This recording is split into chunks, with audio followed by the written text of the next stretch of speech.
بسم اللہ الرحمن الرحیم۔ 111 سورۃ اللہب۔ اس سورت میں 5 آیات اور 1 رکوع ہے۔ یہ سورت مکی ہے۔ اللہ کے نام سے شروع جو نہایت مہربان ہمیشہ رحم فرمانے والا ہے۔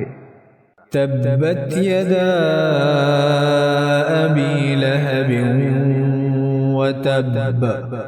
ابو لہب کے دونوں ہاتھ ٹوٹ جائیں اور وہ تباہ ہو جائے، اس نے ہمارے حبیب پر ہاتھ اٹھانے کی کوشش کی ہے۔ بسم اللہ الرحمن الرحیم۔ تبت یدا ابی لہب وتب، بالکل ابتدائی زمانے کی صورت ہے۔ ٹوٹ گئے ہاتھ ابو لہب کے اور وہ برباد ہو گیا خود۔ واقعہ یہ ہے کہ جب حضور کو پر وہ آیت نازل ہوئی جو ہم نے پڑھی ہے سورہ ہجر میں، فاصدع بما تؤمر، پہلے 3 سال تک آپ نے دعوت جو دی ہے وہ لو کی، جسے ہم کہیں گے۔ کبھی بھی آپ کی دعوت انڈر گراؤنڈ نہیں تھی، اس کو تو سمجھ لیجئے، یہ تو لفظ استعمال کرنا ہی غلط ہے۔ لو کی، اور لو کی میں کیا تھا؟ پرسنل تعلق، پی کالز، لوگوں سے جن سے بھی تعلقات تھے، انفرادی گفتگو میں آپ اپنی دعوت پیش کر رہے تھے۔ پھر حکم آ گیا فاصدع بما تؤمر، اب ڈنکے کی چوٹ کہیے۔ تو آپ کھڑے ہوئے کوہ صفا پر، آپ نے نعرہ لگایا وا صباحا، یہ وہاں کا دستور تھا۔ تفصیل سے میں یہ بیان کر چکا ہوں، سارا واقعہ بیان نہیں کر سکتا۔ تو اس وقت لوگ لپک کر آئے اور ابو لہب بھی آیا، آپ کا چچا۔ جب حضور نے وہاں اپنی دعوت پیش کی تو اس نے کہا تبا لک لہذا جمعتنا، ہم سمجھے تھے کوئی بڑی اہم بات تم نے بتانی ہوگی تو ہمیں بلایا ہے، ہم پہنچ گئے ہیں اور تم نے ہمیں اس کام کے لیے جمع کیا تھا، تو تمہارے ہاتھ ٹوٹ جائیں۔ معاذ اللہ ثم معاذ اللہ، نقل کفر نہ باشد۔ کیونکہ حضور بنو ہاشم کو 2 دفعہ گھر بلا کر کھانا کھلا چکے تھے، تو اسے تو معلوم تھا یہ دعوت کیا تھی۔ لیکن یہ جو طریقہ آپ نے اختیار کیا تھا وہ تھا جیسا کہ وہاں پر عام الارم کے طور پر ہوتا تھا کہ کوئی فوج کی خبر آئے، کوئی فوج حملہ آور ہونے والی ہے، تو جس شخص کے پاس بھی وہ خبر پہنچ جاتی تھی وہ کپڑے اتار کے معذرزاد برہنہ ہو کر کسی اونچے مقام پر کھڑا ہو کر نعرہ مارتا تھا وا صباحا، ہائے وہ صبح جو آنے والی ہے، غارت گری والی صبح۔ تب لوگ سب دوڑتے تھے، جہاں تک آواز پہنچ گئی، جہاں تک نگاہ دیکھ رہی کہ ننگا کھڑا ہوا ہے ایک آدمی اونچائی کے اوپر، دوڑتے تھے لوگ کہ کیا خبر ہے اس کے پاس۔ حضور معاذ اللہ ننگے ہونے کا کوئی سوال نہیں تھا، لیکن آپ نے آدھی بات ان کی اختیار کر لی جس کے اندر کوئی قباحت نہیں ہے، کہ آپ کھڑے ہوئے اور آپ نے وا صباحا کا نعرہ لگایا۔ وہ صبح قیامت کی خبر دے رہے ہیں، وہ خبر دیتے تھے جو صبح ہوتی تھی غارت گری کی، دشمن آ کر حملہ کرے گا، لیکن وہ بھی تو صبح قیامت ہے۔ بات کوئی تو ہنسی کی نکلے، خندہ صبح قیامت ہی صحیح، صبح قیامت بھی تو ہے نا آخر۔ تو اس نے کہا آپ تمہارے ہاتھ ٹوٹ جائیں، تم نے اس کام کے لیے بلایا تھا۔ تو فرمایا تبت یدا ابی لہب وتب، اے نبی جیسے آپ کے دشمن جنہوں نے آپ کو کہا کہ اس کی تو دم ہی کٹ گئی، وہ ہوں گے جن کی دمیں کٹ جائیں گی، جن کا نام لیوا کوئی نہیں رہے گا۔ اسی طریقے سے جس نے کہا ہے کہ آپ کے ہاتھ ٹوٹ جائیں، ہاتھ اس کے ٹوٹ گئے۔ یہ تو چند سال کے بعد کی بات ہے، لیکن حقیقت میں عالم غیب میں تو اس کے ہاتھ کٹ چکے ہیں، وہ تب اور وہ برباد ہو چکا ہے۔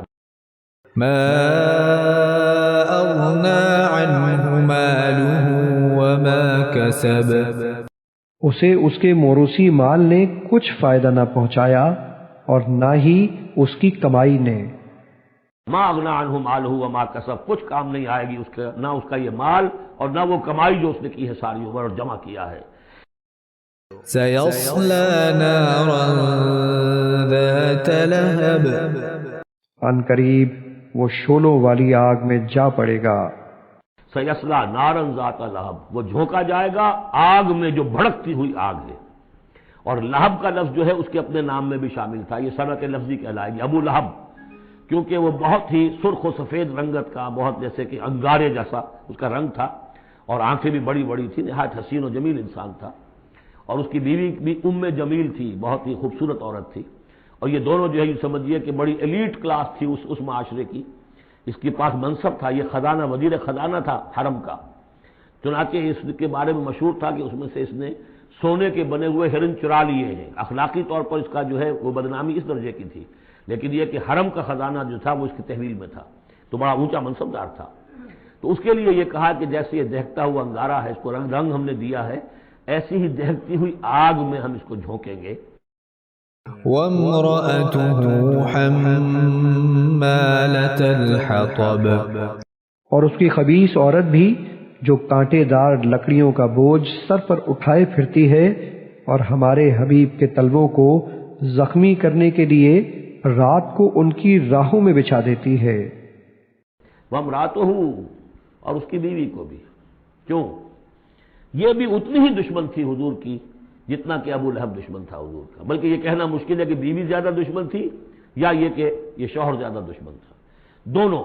اور میں بتا چکا ہوں آپ کو سورہ تحریم میں جو تین مثالیں آئی تھیں، بہترین عورت بدترین مرد کے گھر میں، فرعون کی بیوی آسیہ، بدترین عورتیں بہترین لوگوں کے گھر میں، بیوی حضرت نوح کی اور بیوی حضرت لوط کی، ایک وہ جو نیک سرشت تھی اور نبی کی گود میں پلی، وہ حضرت مریم سلام علیہا، اور یہ بدترین شوہر اور بدترین بیوی۔ وامرأتہ حمالۃ الحطب، جو اٹھانے والی ہوگی ایندھن کو۔ عام طور پر لوگ سمجھتے ہیں کہ وہ بخیل تھی، وہ ایندھن لے کے آیا کرتی تھی، یہ بات نہیں تھی، وہ بڑی اس معاشرے کی جو ہے وہ بڑی، جس کو آپ فرسٹ لیڈی کہتے ہیں، اس طرح کی خاتون تھی۔ اصل مطلب یہ ہے کہ یہ اس وقت جو حرکتیں کر رہی ہے، یہ اپنے شوہر کے آگ کے گڑھے کو اور بھڑکانے کے لیے ایندھن لا رہی ہے۔ فی جیدها حبل من مسد، اس کی گردن میں کھجور کی چھال کا وہی رسہ ہوگا جس سے کانٹوں کا گٹھا باندھتی ہے۔ فی جیدہا حبل من مسد، اس کے گلے میں جو یہ ہار پڑا ہوا ہے موتیوں کا، حقیقت میں یہ اس رسی کے مانند ہے جس رسی کے اوپر یہ اب جائے گی آخرت کے اندر، تو وہ لا کر ایندھن اس پر، اور جہاں شوہر جل رہا ہوگا وہاں پہ اس کو ڈالے گی اور دہکائے گی اس آگ کو۔ یہ ہے مراد اس سے کہ در حقیقت وہ اٹھائے گی وہاں حطب لکڑیاں، اور فی جیدہا حبل من مسد، اس کے گلے کے اندر یہ جو ہار ہے یہی اس کی رسی بن جائے گا۔ صدق اللہ العظیم۔